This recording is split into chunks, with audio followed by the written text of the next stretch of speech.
ایک طرف Donald Trump نئی پابندیوں کی دھمکیاں دے رہا ہے، دوسری طرف ایران اور عمان اسٹریٹ آف ہرمز پر دوبارہ مذاکرات شروع کرنے جا رہے ہیں۔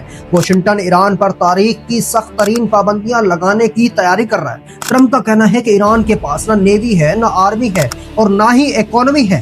ایران کو اب جھکنا ہوگا، جبکہ ایران پیچھے ہٹنے کے بجائے آبنۂ ہرمز کے مستقبل پر اپنا موقف مزید مضبوط کرتا جا رہا ہے۔ ایران عمان کے ساتھ مل کر ہرمز میں بحری آمد و رفت کے لیے ایک نئے انتظامات طے کرنے جا رہا ہے۔ دونوں ممالک کے درمیان جہازوں کے لیے شپنگ روٹس پر بھی پیش رفت ہو چکی ہے اور نیویگیشن کے مستقبل کے انتظام پر بھی بات آگے بڑھ رہی ہے۔ یعنی معاملہ صرف یہ نہیں رہا کہ ہرمز کھلے گی یا بند رہے گی، بات یہاں تک پہنچ گئی ہے کہ ہرمز کیسے چلایا جائے گا، جہاز کون سے راستے سے گزریں گے، ان کی سیکیورٹی کا روڈ میپ کیا ہوگا اور اس پورے نظام میں ایران، عمان اور دوسرے ساحلی ممالک کا کردار کیا ہوگا۔ حالانکہ ہرمز ہی وہ واحد مقام ہے جو امریکہ کے لیے انتہائی اہم ہے، کیونکہ واشنگٹن ایران پر معاشی دباؤ بڑھا رہا ہے، جبکہ تہران ہرمز میں اپنے کردار کو کم کرنے کے بجائے اسے نیشنلائز کرنے کی بات کر رہا ہے۔ عمان نہ تو امریکہ سے ٹکراؤ چاہتا ہے اور نہ ہی ایران سمیت کسی پڑوسی ملک سے۔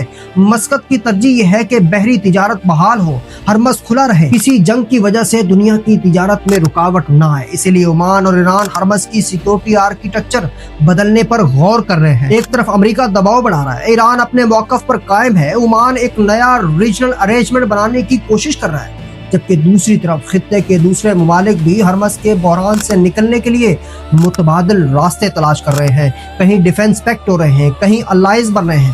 یہ سب اتنا آسان نہیں ہے کہ اپنے تمام سٹیک ہولڈرز کو اعتماد میں لیے بغیر اسٹریٹ آف ہرمز پر کنٹرول حاصل کیا جائے، کیونکہ یہ ایک اہم اسٹریٹجک چوک پوائنٹ ہے۔ اس لیے کسی ایسے ملک کا تسلط قائم کرنا جس کے عرب ممالک کے ساتھ تعلقات اچھے نہیں ہیں، انہیں اعتماد میں لیے بغیر یہ کام ممکن نہیں ہے۔ جبکہ وائٹ ہاؤس میں کابینہ کے اجلاس کے دوران ایک صحافی نے ٹرمپ سے پوچھا کیا وہ ایسا مختصر مدتی معاہدہ قبول کریں گے جس کے تحت ایران اور عمان مل کر آبنۂ ہرمز کو مینج کریں۔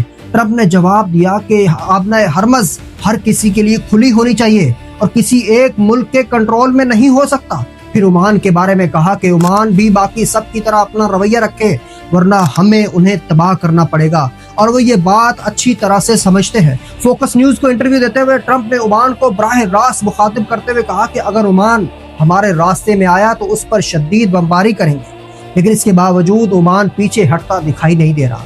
اب دیکھنا یہ ہے کہ ٹرمپ کی دھمکی کے باوجود عمان، ایران، سعودی عرب، یمن اور دیگر خلیجی ممالک کے ساتھ مل کر ہرمز کے معاملے میں کوئی قابل عمل راستہ نکال پاتا ہے یا پھر واشنگٹن کا دباؤ غالب آ جائے گا۔ اللہ نگہبان، اپنا خیال۔